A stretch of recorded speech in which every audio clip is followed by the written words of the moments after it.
Olá, começa mais um Conversa Criminal, seu podcast sobre as ciências criminais. Sou Augusto Rodrigues, advogado criminalista.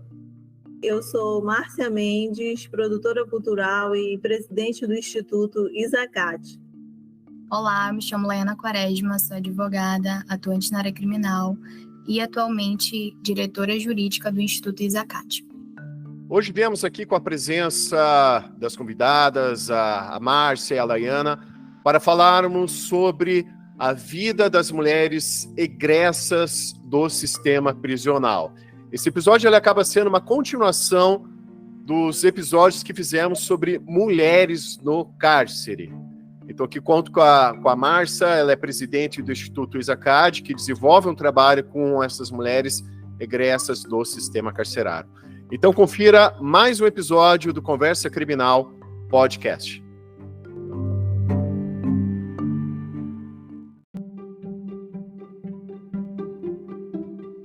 Então, a respeito do Instituto Isacate, qual o trabalho que é desenvolvido pelo Instituto, qual a origem do Instituto e qual é o principal foco de atuação? A origem, na verdade, foi a minha vivência no cárcere, né? E quando eu saí, eu vi que havia uma necessidade de nós nos unirmos enquanto sobreviventes do cárcere para podermos lutar por algumas melhorias dentro e fora, né? Que você saia arrasada de ter sobrevivido a todo aquele tipo de violência que é o cárcere, principalmente aqui no Pará.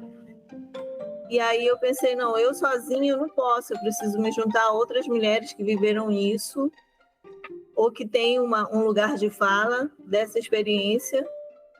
E aí surgiu o Isacate, que ele luta principalmente pelo desencarceramento em massa, né?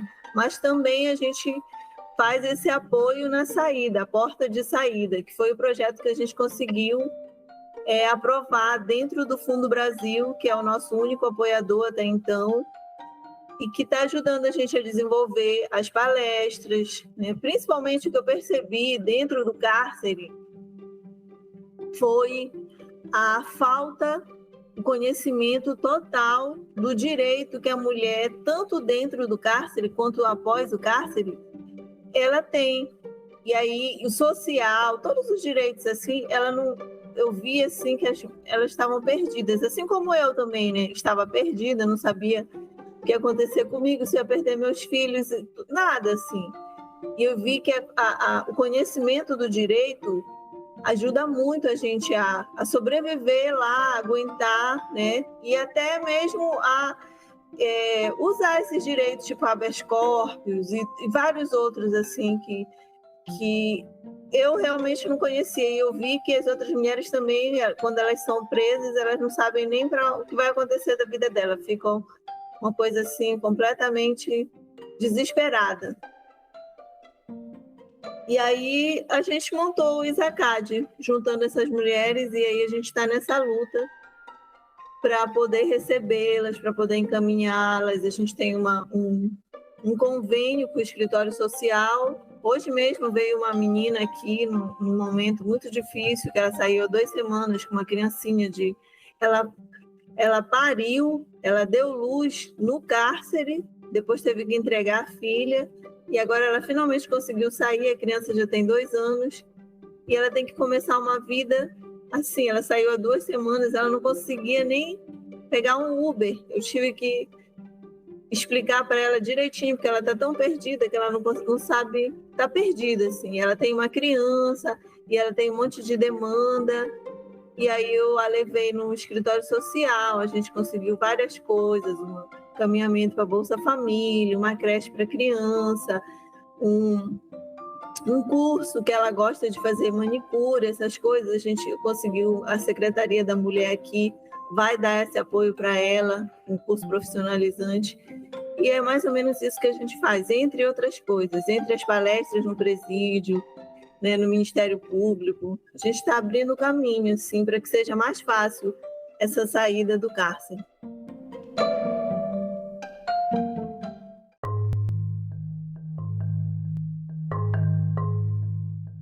Então, a doutora Laiana, ela é advogada, ela tem também uma atuação no Instituto ISACAD.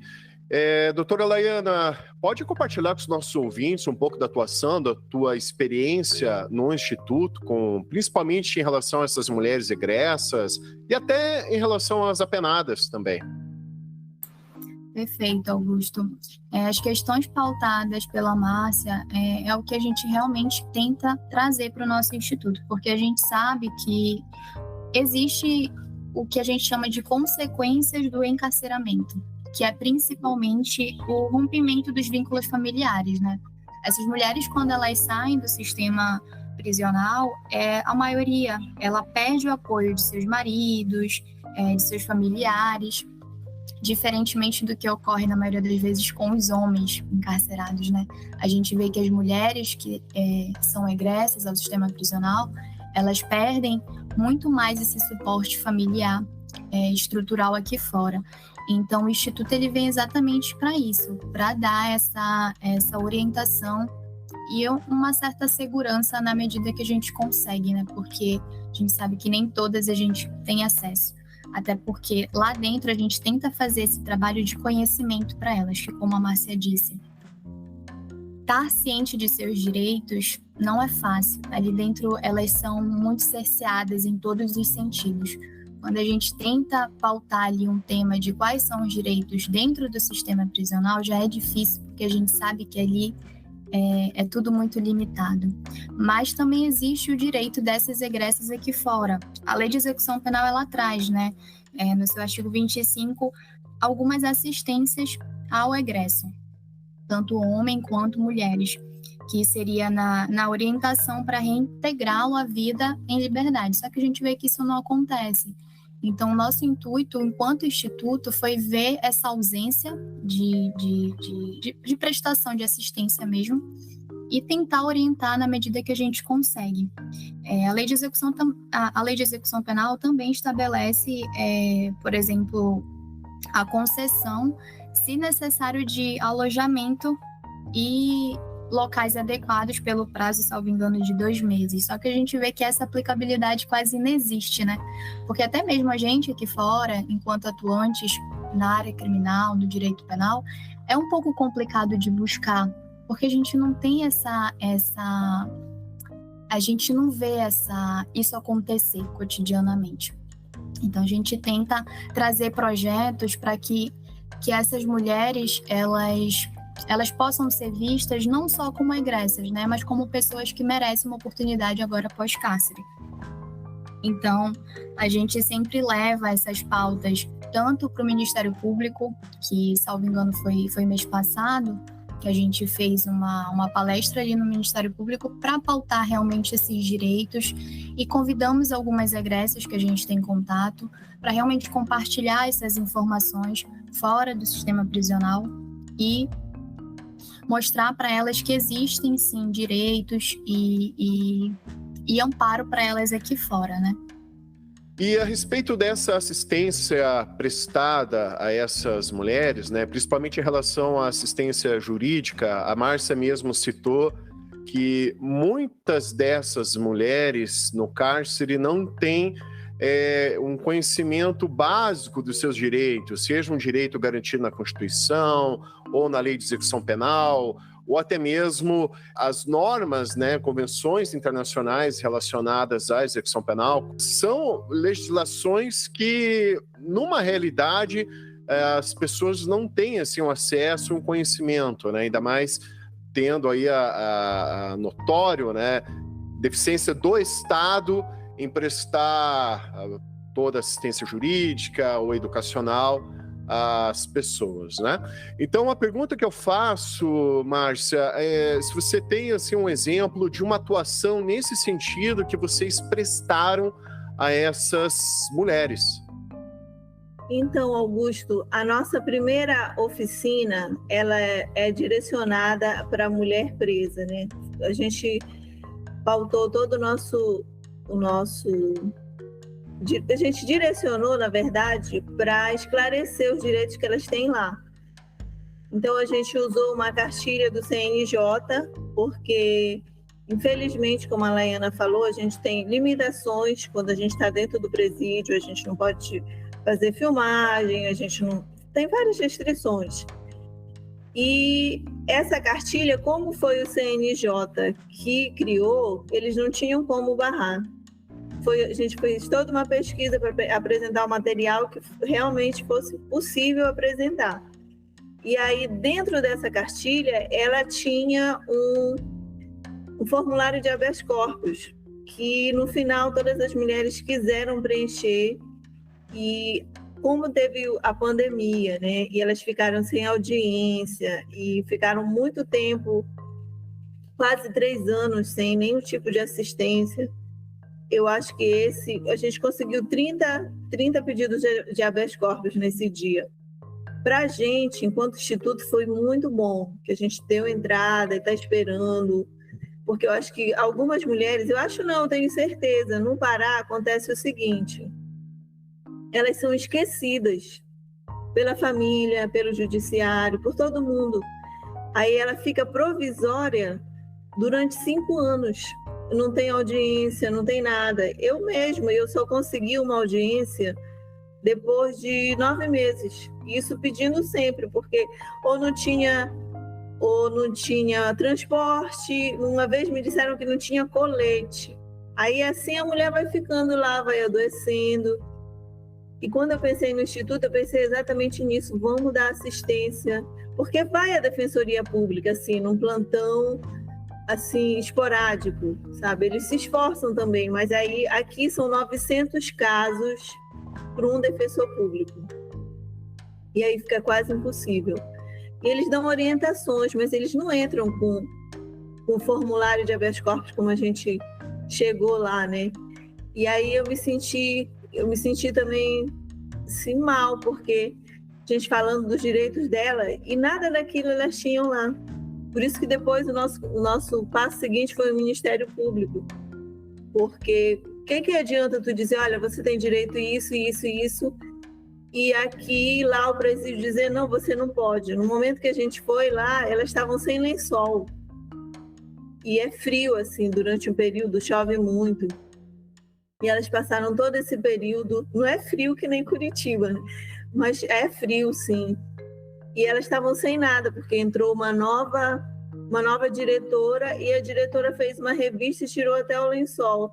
Aí tu vai lá falar de direito quando elas, na prática, não tem nada. Então, o habeas corpus é para isso, entendeu? Para restituir algum tipo de liberdade mesmo, porque o Instituto, ele vê... A gente não quer que elas fiquem bem dentro do cárcere, a gente quer o desencarceramento. Então, essa é a nossa luta principal, que desencarcere. E apoiá-las aqui, né? E essa ação me deixou muito feliz, assim, de conseguir esses 30 habeas corpus. É um número, assim, significante para 750 mulheres. Mas eu já voltei para casa super feliz de pelo menos essas 30 a gente vai conseguir. A Márcia citou essa questão dos presos provisórios, né? Situações que nós que temos uma atuação na advocacia criminal observamos que, infelizmente, alguns juízes podemos dizer que até banalizam a prisão cautelar, prisão provisória, né? Porque temos que lembrar o ouvinte que a liberdade é a regra, a prisão é a exceção. Em regra, se prende aquela pessoa que tem uma condenação definitiva, com trânsito em julgado, sem recursos pendentes. E como exceção, é possível aplicar ali uma prisão cautelar se tiver necessidade no processo, né? A partir ali do teor do artigo 312 do Código Penal, né, que é a garantia da ordem pública, e a série ali de requisitos, né, contidos no 312, como a conveniência da instrução criminal e por aí vai.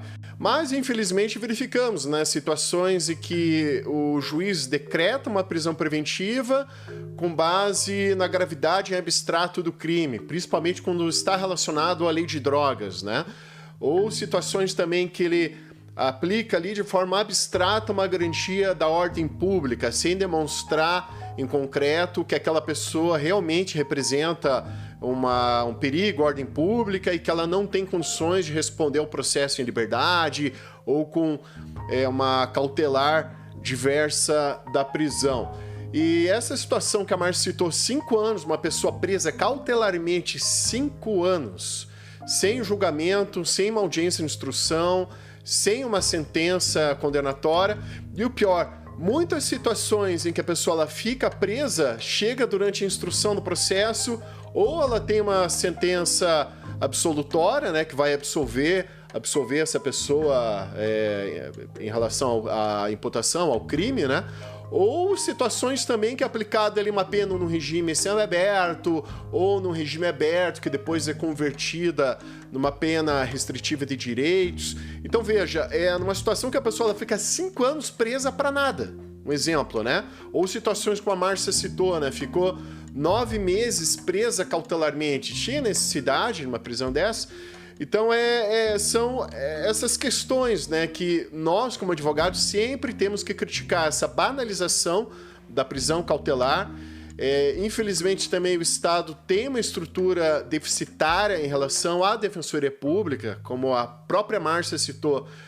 Não há defensores públicos suficientes para atender essa demanda carcerária.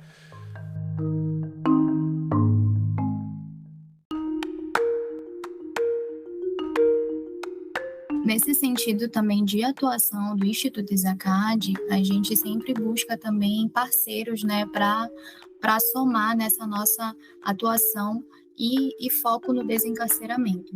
E nesse momento de recebimento das egressas, a gente conta com a ajuda do Escritório Social, que ele foi inaugurado há um pouco mais de 2 anos aqui no Pará, e ele é voltado também justamente para o acolhimento desses egressos e seus familiares, né?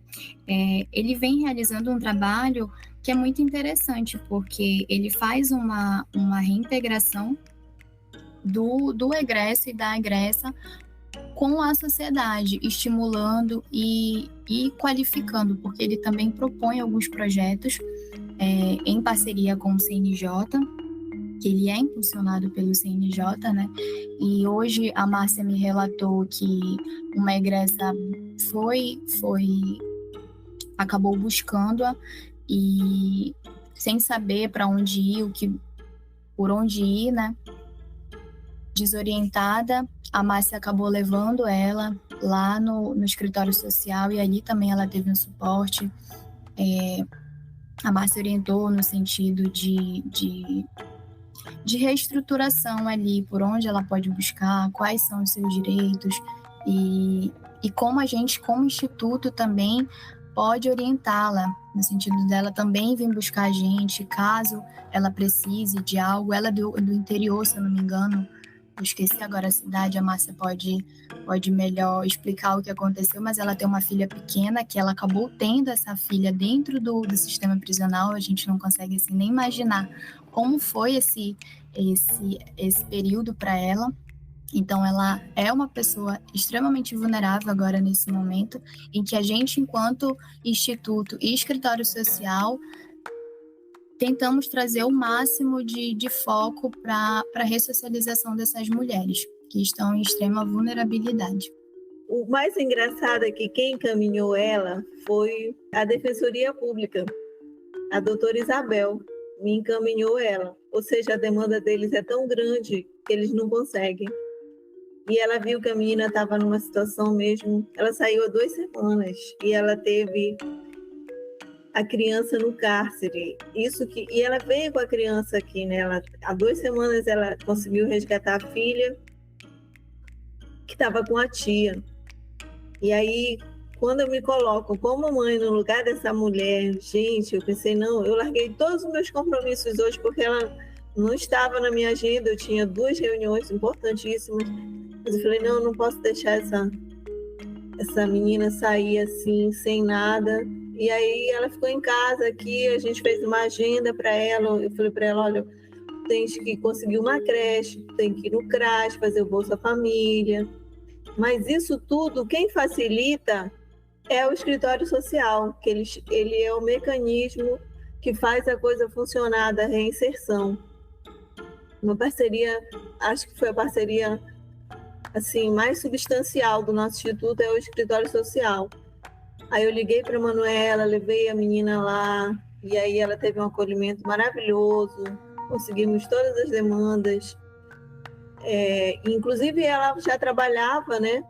E precisava receber, e estava com uma dificuldade, e aí já foi solucionado, foi tudo perfeito, assim. Mas é a Defensoria Pública, o ISACAD e o Escritório Social. Foi esse trio aí que fez a diferença na vida, não só da menina, mas como daquela criança.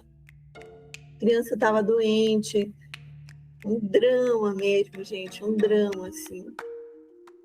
Eu passei o dia inteiro com a garganta, assim, um nó na garganta, não querendo, né, falando para ela, não, vai dar tudo certo, a gente vai conseguir, mas me colocando no lugar dela e pensando, da dificuldade que é quando você sai, e eu pensando, e se não tivesse esse aparato todo que ela ia conseguir, porque ela já está morando num bairro que é um bairro assim difícil, né? Que a tendência é voltar para o crime. E aí eu mesma me empenhei para que ela não voltasse. Por ela, que ela é uma menina nova, 27 anos, pela filha dela, que é uma criança linda, que já veio do cárcere, que já nasceu no cárcere, que já tem uma história toda comprometida. Então, acho que essas parcerias assim é que fazem tudo dar certo, tanto o escritório social quanto a defensoria pública. Eu gostaria só de complementar, assim, para falar em relação a esses relatos logo na saída do cárcere, né? Atuando na área criminal e também agora como diretora jurídica do ISACAD, a gente tem a oportunidade de ouvir muitas histórias, né? E algumas mulheres, antes de chegar a ter o contato com o Instituto ISACAD, passaram por vivências não tão boas logo após o cárcere. Mulheres me relataram que, ao sair do CRF, que é o presídio que eu mais tenho contato aqui em Belém, muitas das vezes sem ter realmente opção e sem saber por onde ir, porque a maioria é do interior do estado, interiores distantes aqui da capital, tomam alternativas às vezes que realmente é o que elas têm ali no momento. Uma moça me relatou uma vez que ela, sem ter alternativa, ao sair caminhando do presídio, ela identificou um salão de beleza. Como ela tinha o cabelo comprido e ela precisava de dinheiro para voltar para a cidade dela, que era no Marajó, ela ofereceu o cabelo dela para cortar e vender o cabelo dela. Mas a pessoa que estava ali, dona daquele salão, analisando a situação, acabou que se aproveitou da situação e ofereceu um valor irrisório para o cabelo dela, que ela tinha assim, um cabelo grande, um cabelo não tão tratado, né, devido às circunstâncias, mas um cabelo bonito, e ofereceu R$50 para a mulher pelo cabelo dela. Ela, essa alternativa, ela aceitou. E deu certo, ela conseguiu chegar na cidade dela e relatou essa situação. Outra situação foi que, próximo ao CRF, tem um ponto de táxi ali. E uma moça que saiu, não vendo alternativa, foi tentar conversar com o taxista, pedir uma carona, se teria a possibilidade dele ir até um ponto de ônibus mais próximo para ela conseguir ir para o interior dela, para uma rodoviária. E ele disse que poderia ir, mas em troca ela teria que praticar ali uma condição carnal com ele. Então, assim, aquilo também me doeu muito, sabe? Ela relatando, assim, eu fiquei, meu Deus, as mulheres saem tão vulneráveis, e a gente, por ser mulher, já se torna um pouco mais vulnerável, né? Mesmo que a gente lute para isso, para não ser, a gente acaba se tornando vulnerável nesse sentido. Outra situação, assim, tenho vários relatos, mas outra situação foi de uma moça que também saiu, já com encaminhamento. Essa tinha um encaminhamento ali da assistente social de dentro do centro de detenção. para que ela conseguisse uma passagem gratuita, né? Concedendo ali uma gratuidade, informando a situação dela. Ela chegou com o moço, com o cobrador do ônibus, informando, mostrando a documentação para ele, e ele simplesmente não aceitou. Ele disse que ele não levava ex-presidiárias ou ex-presas dentro do ônibus. E ela disse que ela quase caiu do ônibus. Enfim, são situações assim que impulsionam cada vez mais a gente como instituto a realmente buscar mais essas mulheres, tentar ali se aproximar um pouco mais com os presídios femininos, para realmente lá dentro já mostrar para elas que sim, tem um amparo aqui fora, tem aonde elas tem por onde elas recorrerem. E assim, a intenção é realmente essa, a gente ouve esses relatos e impulsiona muita gente a realmente se aproximar mais ali delas dentro dos presídios para conseguir mostrar essas alternativas que elas têm aqui fora, que não se submeter a isso, ou até mesmo praticar um outro ilícito, né, que a gente sabe que por elas não terem alternativa e por acabar sendo um pouco mais fácil, voltar a praticar algum tipo de ilícito, algum furto, algum roubo, ou voltar para o tráfico de drogas. Enfim, são essas situações que o Instituto tenta evitar e sim gerar um desencarceramento efetivo, né, para que não volte a ser encarcerado novamente.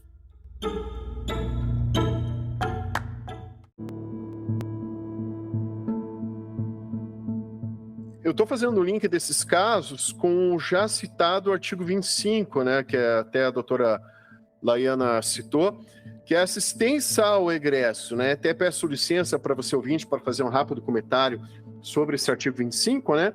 Que consta que a assistência ao egresso consiste na orientação e apoio para reintegrá-lo à vida em liberdade, e na concessão, se necessário, de alojamento, alimentação em estabelecimento adequado pelo prazo de 2 meses.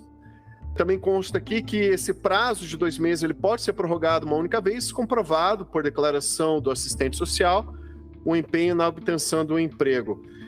Também cabe destacar que no artigo 26 consta que considera-se o egresso aquela pessoa que tem a liberdade pelo prazo de 1 ano a contar da saída do estabelecimento. Então, se a pessoa ela sai hoje do estabelecimento, por esse prazo de 1 ano, ela se considera egressa. Um outro detalhe também que consta do artigo 27 da LEP é que o Serviço de Assistência Social colaborará com o egresso para obtenção do trabalho.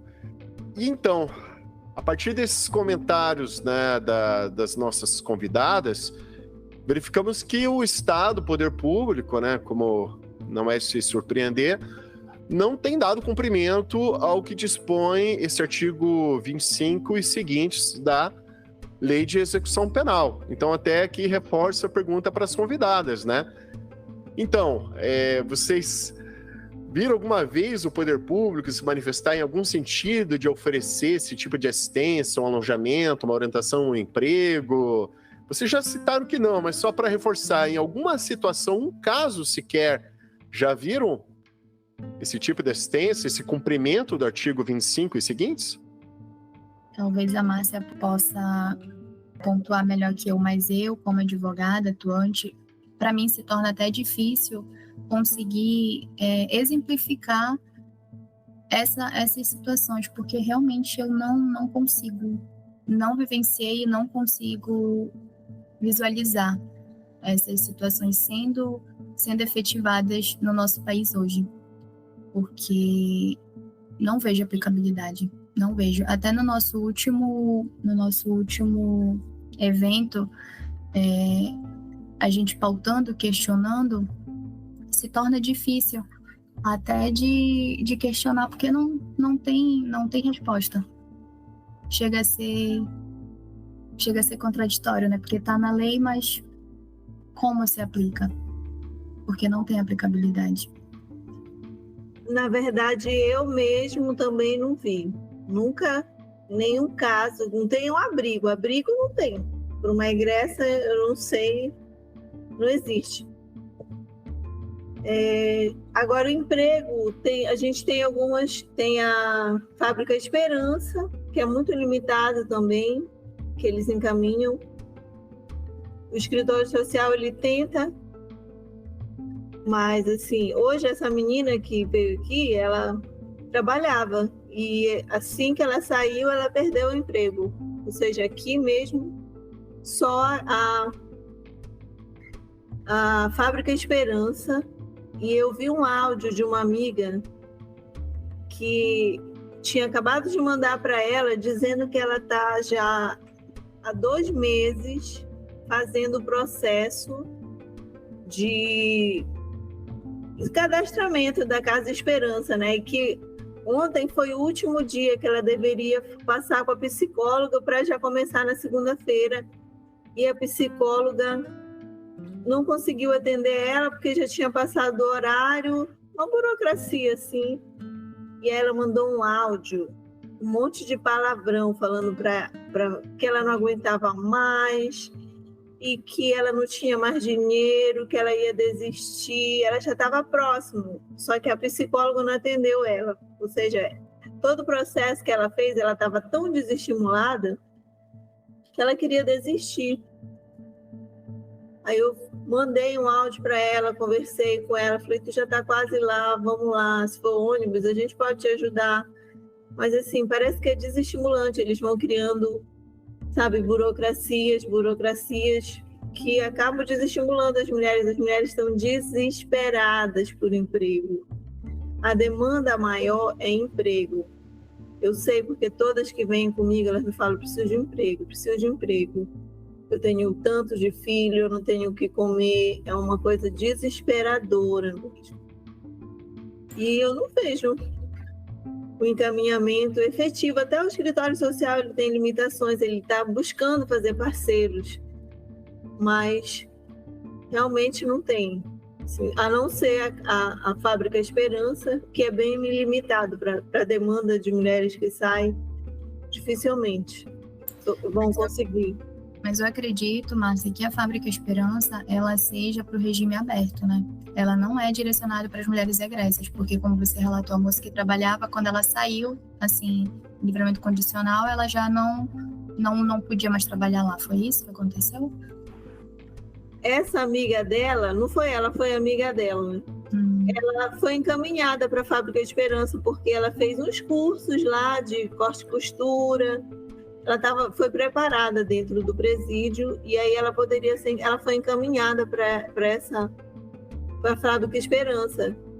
Só que ela já estava 2 meses tentando ingressar nesse emprego e não estava conseguindo, porque eles fazem uma série de entrevistas. Eu não sei exatamente, ela não me explicou exatamente. Eu sei que o áudio dela, humana, era uma coisa tão revoltada que ela estava. Eu entendi ela mesmo. Eu sei, mas por que essa psicóloga não espera mais um pouquinho? Ela não sabe que a mulher está desesperada? Mas, enfim, ela não conseguiu, ela já queria desistir. E eu não sei eu acho que ela foi especificamente encaminhada para a Fábrica Esperança, porque ela já tinha todo esse desempenho em roupa, né? Que eles fabricam roupa. Essa menina que veio aqui, não, ela estava trabalhando na CEPLAC, alguma coisa assim. Era um outro órgão aí, e que só atende quem está no regime fechado, né? Que já foi que ela já estava nesse processo de, semiaberto, e ela podia sair para trabalhar e voltava, mas enquanto é egressa ela não tem, ela perdeu o emprego. Eu fiquei pensando, mas como, se é o momento que ela vai mais precisar? Mas assim, não funciona, a coisa não funciona.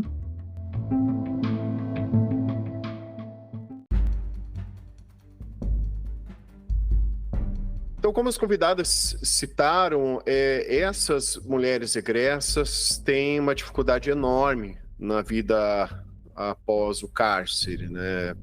Muitas ali não têm um amparo familiar, não têm um amparo do marido, do companheiro, e muito menos uma situação ali de já sair com um trabalho garantido, né? Com um emprego, já para poder se sustentar, né? A partir do seu trabalho, nessa vida após o cárcere. Como a Márcia e a doutora Helene citaram, né, tem assim, uma assistência jurídica, né, uma orientação jurídica para essas mulheres. Mas a pergunta que eu faço, também há algum projeto, algum trabalho, alguma iniciativa para auxiliar essas mulheres a conseguir um emprego, ter uma fonte de renda a partir do seu trabalho? Então, Augusto, durante o meu processo, durante o meu tempo no cárcere, eu identifiquei que elas ficam ociosas lá. Aí eu até sugeri ao presídio que a gente montasse já existe uma cooperativa de artesanato, mas eu pensei numa coisa que fosse lucrativa e que elas pudessem fazer assim, sem muita demanda, porque tem de tempo, porque a maioria é mãe. E aí eu pensei na produção de castanha, né? Na desidratação, embalagem de castanha, porque a castanha é um produto que a gente tem muito, assim, ela é uma coisa bem feminina, que para a mulher ela ajuda muito, assim, na manutenção da tireoide e tudo mais. E também a gente, quando sai do cárcere, a gente está cheio tem muitas coisas para trabalhar, né? E a castanha ela é um produto assim que ela até tem um simbolismo assim, porque é uma coisa grosseira, que depois que tu quebra, tu encontra um fruto lá maravilhoso, lindo, super nutritivo. Eu acho que é isso que a gente precisa, quebrar aquilo, né, que o cárcere vai causando na gente. Estou falando assim com todo o meu lugar de fala, que eu vivi isso. Eu sei como a gente embrutece no cárcere. 3 anos depois eu ainda reajo de algumas formas, principalmente o preconceito. E aí a dificuldade maior de conseguir emprego é o preconceito das pessoas.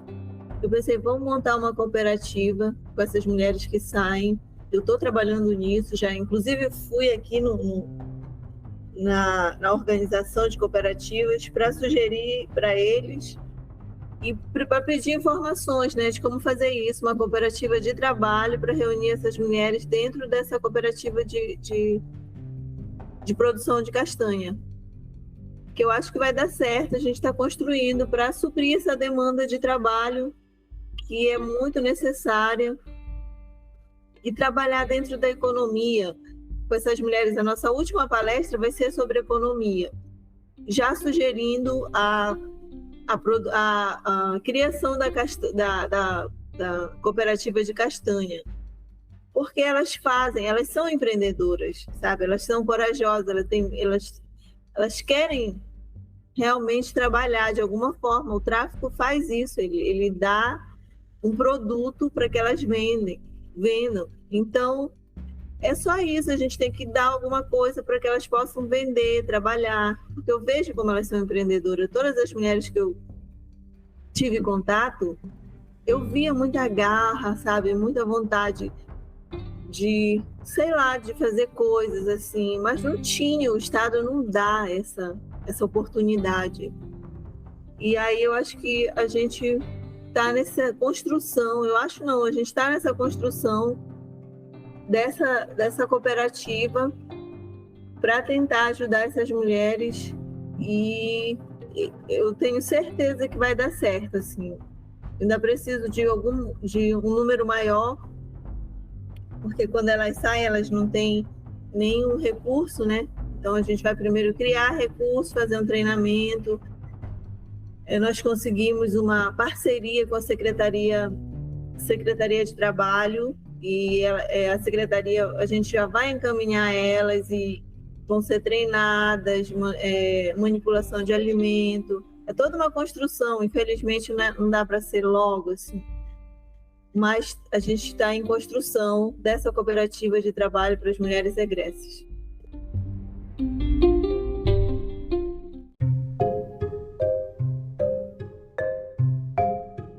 E além desse projeto voltado para a questão profissional, o Instituto ele desempenha algum outro tipo de projeto com essas pessoas? Então, Augusto, o ISACAD, traduzindo o que significa, né, é um instituto socioambiental, artístico, cultural, de direito, educação e economia. Então, assim, o nosso foco é sim o desencarceramento, mas a gente traz todo esse círculo, né, voltado também para a área artística, cultural, a educação, a economia. Então, o viés artístico também, a gente busca também estimular aquelas pessoas, mulheres, que têm esse lado mais aguçado. A gente sempre procura dar esse suporte, essa orientação e buscar também projetos voltados para a área artística, que é muito importante. Quando eu pensei nesses eixos do direito, da economia, da educação, né, da cultura, a arte ela vem como mecanismo de sensibilizar essas mulheres muito, muito machucadas. Então, eu uso isso como uma forma de sensibilizar a dança, a pintura, o artesanato, porque é o papel da arte, né? A gente ficar mais sensível, a gente entrar no outro estado. Então, eu vi que era necessário a gente usar a arte como forma de chegar, né, na sensibilidade dessas mulheres altamente agredidas. E a cultura, a gente tem um processo de massificação no Pará, eu não sei, acho que no Brasil todo. Eu sou produtora cultural, né? Então eu vendo cultura. Já faço isso há muitos anos. E eu vi no presídio onde eu fiquei os 9 meses que elas não têm nem ideia por onde vai a cultura, assim, sabe? É uma coisa que parece que elas estão assim massificadas com um produto que vende no... Para você ter uma ideia, ninguém lê. Inclusive, a gente está fazendo várias parcerias para abrir uma biblioteca, uma sala de leitura. Com a Fundação aqui Cultural do Pará, a gente vai fazer um projeto com as mulheres para a construção de instrumentos de percussão, porque a gente tem o nosso ritmo, que é o carimbó, a nossa música, a nossa identidade, que é o carimbó, que é uma coisa linda, que tem uma poética maravilhosa, que fala, que exalta a mulher de uma forma assim, belíssima. Então é importante que elas percebam a riqueza da nossa cultura, que eu não vi isso, né? E a educação, claro, né? Que tudo isso era falta. Todo o desespero daquelas mulheres é porque elas não conseguiam, elas estavam à margem, porque não tem até o 4º ano de educação só. E a gente também já está em parceria com um projeto na universidade, com a professora Socorro, que ela recebe essas mulheres e os familiares para educar. Ela tem um projeto todo lá. É muito bonito esse trabalho. Então, a gente tenta pegar todos esses eixos, o socioambiental também, né? Porque se a gente não cuida do nosso lugar, a gente já está... Belém é uma cidade que está abandonada mesmo. Então, a gente precisa criar essa consciência ambiental. E é todo um trabalho, sabe, de reconstrução de uma pessoa que foi construída.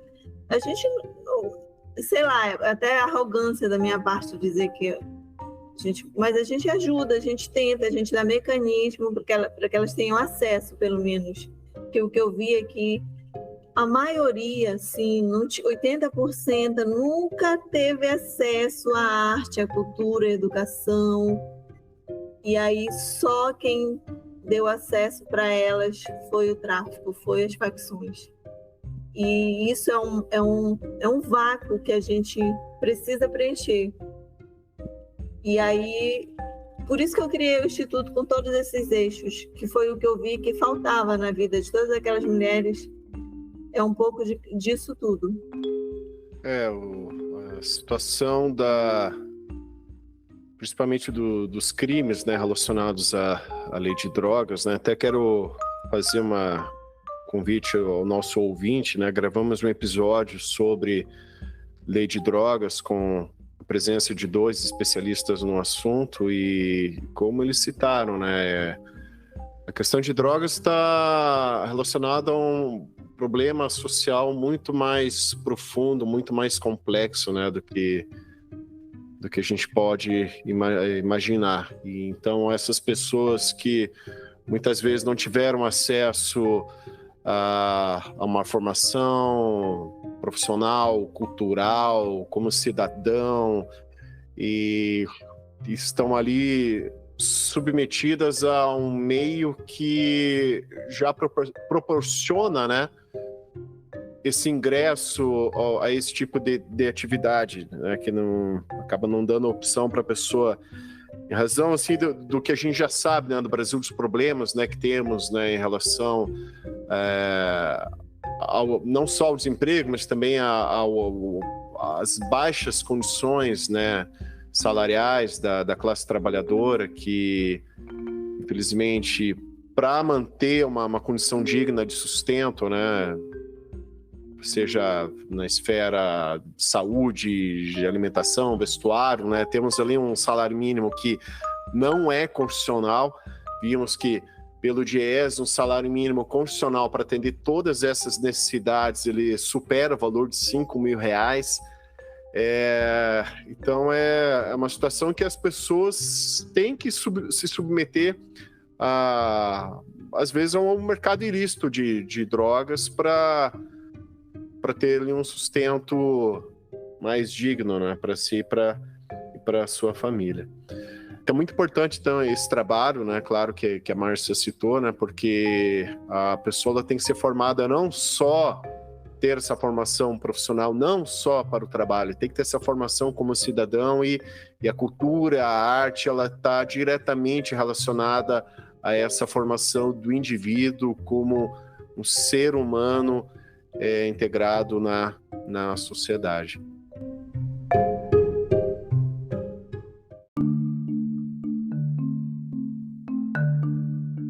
Então esse foi mais um episódio do Conversa Criminal Podcast. Quero que mais uma vez agradecer a presença da Márcia, da doutora Laiana, que vieram aqui compartilhar as suas experiências, né, na assistência a essas mulheres egressas do sistema carcerário.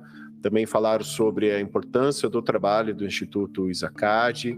Então, mais uma vez, deixo aqui o agradecimento pela participação e por terem compartilhado esse conhecimento e essas experiências conosco.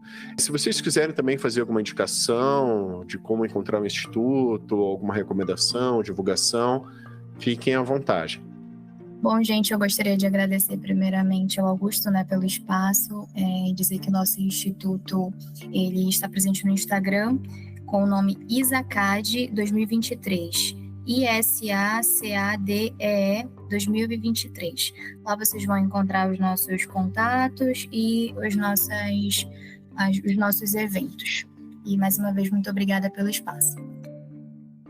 Eu quero agradecer ao Augusto também por novamente nos dar esse espaço. É muito importante para a gente, que a gente está na construção ainda, e você é um parceiro super bem-vindo, maravilhoso. Muito obrigada, amigo. Também agradecer ao Fundo Brasil, que sem ele a gente não teria conseguido todas essas ações. O Fundo Brasil foi o que nos deu apoio dentro do edital Porta de Saída, para que a gente possa estar auxiliando essas mulheres na porta de saída e antes de saírem. Eu sou muito grata a toda a equipe do Fundo Brasil por nos darem essa oportunidade aí dentro desse edital. Queria falar um pouco do meu livro também, Borboletas Enjauladas, que está na Amazon. Quem tiver interesse, Encontros Eróticos sobre as Mulheres do Cárcere, é um tema muito legal, muito interessante, e fala da coisa real que é o erotismo, que é a relação entre as mulheres no cárcere. Obrigada, Augusto, Laiana. A gente está aqui na luta, no enfrentamento. Todas essas recomendações vão constar na descrição deste episódio. Eu quero agradecer em especial você, ouvinte, que nos acompanhou até este momento, e te peço uma gentileza. Se você conhece alguém que possa se interessar por esse conteúdo, por favor, compartilhe esse episódio, e assim você contribui na propagação do conhecimento. Também te peço que me siga, em especial no Instagram, no perfil @augustorodrigues.criminal. Esse foi mais um Conversa Criminal Podcast. Até a próxima. Um grande abraço a todos.